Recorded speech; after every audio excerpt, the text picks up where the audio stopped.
ഒരു ബസ് കണ്ടക്ടറിൽ നിന്നും ഇന്ത്യൻ സിനിമയുടെ സൂപ്പർ സ്റ്റാർ പദവിയിലേക്ക് ഒരു നോട്ടം കൊണ്ട്, ഒരു ചിരി കൊണ്ട് ലോകം മുഴുവൻ ആരാധകരെ സൃഷ്ടിച്ച സ്റ്റൈൽ മനൻ രജനീകാന്ത് എന്ന പേര് ഒരു മാന്ത്രികതയാണ്, ഒരു വികാരമാണ്. 50 വർഷം മുമ്പ് തുടങ്ങിയ ആ യാത്ര ഇന്നും അതേ തീവ്രതയോടെ തുടരുന്നു. ബംഗളൂരുവിലെ ഒരു ബസ് കണ്ടക്ടറായിരുന്നു ശിവാജി റാവു ഗോയ്ക്കോഡ്. നടനാകാനുള്ള മോഹം അദ്ദേഹത്തെ ചെന്നൈയിലെ ഫിലിം ഇൻസ്റ്റിറ്റ്യൂട്ടിൽ എത്തിച്ചു. 1975 കെ ബാലചന്ദർ എന്ന അതുല്യ സംവിധായകൻ അദ്ദേഹത്തിൻ്റെ കഴിവ് തിരിച്ചറിഞ്ഞു. അപൂർവരാഗങ്ങൾ എന്ന സിനിമയിലൂടെ അദ്ദേഹം വെള്ളിത്തിരയിൽ അരങ്ങേറ്റം കുറിച്ചു. രജനീകാന്ത് എന്ന പേരിൽ അഭിനേതാവായി.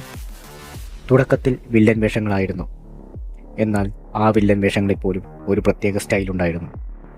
1978 ഭൈരവി എന്ന സിനിമയിലൂടെ അദ്ദേഹം നായകനായി.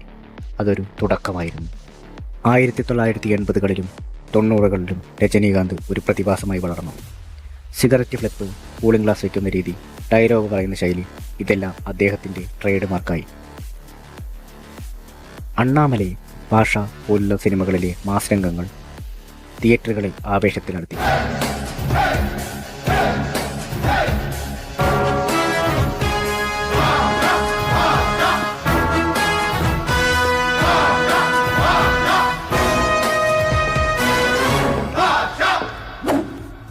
நான் ஒரு தடவை சொன்னா 100 தடவை சொன்ன மாதிரி. ഒരു തടവെ സൊന്നാൽ 100 തടവെ സൊന്ന മാതിരി എന്ന് തുടങ്ങുന്ന ഡയലോഗുകൾ പോലും കോടിക്കണക്കിന് ആരാധകർ ഏറ്റെടുത്തു. അദ്ദേഹം ഒരു നടനായിരുന്നില്ല, ഒരു മാന്ത്രികനായിരുന്നു. ഓരോ സിനിമയും ഒരു ഉത്സവമായി മാറി. ഒരു കാലഘട്ടത്തിൽ രജനീകാന്ത് എന്ന താരത്തിന് ആരോഗ്യപരമായ കാരണങ്ങളാൽ സിനിമയിൽ നിന്നും വിട്ടു നിൽക്കേണ്ടി വന്നു. അദ്ദേഹത്തിൻ്റെ തിരിച്ചുവരവിനായി ആരാധകർ ആകാംക്ഷയോടെ കാത്തിരുന്നു. 2016 കബാലി എന്ന ചിത്രത്തിലൂടെ അദ്ദേഹം ശക്തമായി തിരിച്ചെത്തി.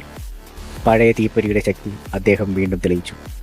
ജയിലർ പോലുള്ള സിനിമകളിലൂടെ 70-ാം വയസ്സിലും താൻ ഒരു യുവനടനെ പോലെ ഊർജ്ജസ്വലനാണെന്ന് അദ്ദേഹം തെളിയിച്ചു. 50 വർഷങ്ങൾക്കിപ്പുറവും രജനീകാന്ത് എന്ന മാസ്, സ്റ്റൈൽ, എനർജി എന്നിവയ്ക്ക് ഒരു കുറവുമില്ല. ഒരു സാധാരണ ബസ് കണ്ടക്ടറിൽ നിന്ന് ലോകം മുഴുവൻ ആരാധകരുള്ള സൂപ്പർ സ്റ്റാറായി മാറിയ രജനീകാന്ത് 50 വർഷം മുമ്പ് തുടങ്ങിയ ആ യാത്ര ഇന്നും ഒരുപാട് ആളുകൾക്ക് പ്രചോദനമാണ്. ഇത് വെറുമൊരു താരത്തിൻ്റെ കഥയല്ല, കഠിനാധ്വാനത്തിൻ്റെയും സ്വപ്ന സാക്ഷാത്കാരത്തിൻ്റെയും കഥയാണ്. ഈ ഇതിഹാസത്തിൻ്റെ യാത്ര ഇനിയും ഒരുപാട് കാലം തുടരട്ടെ.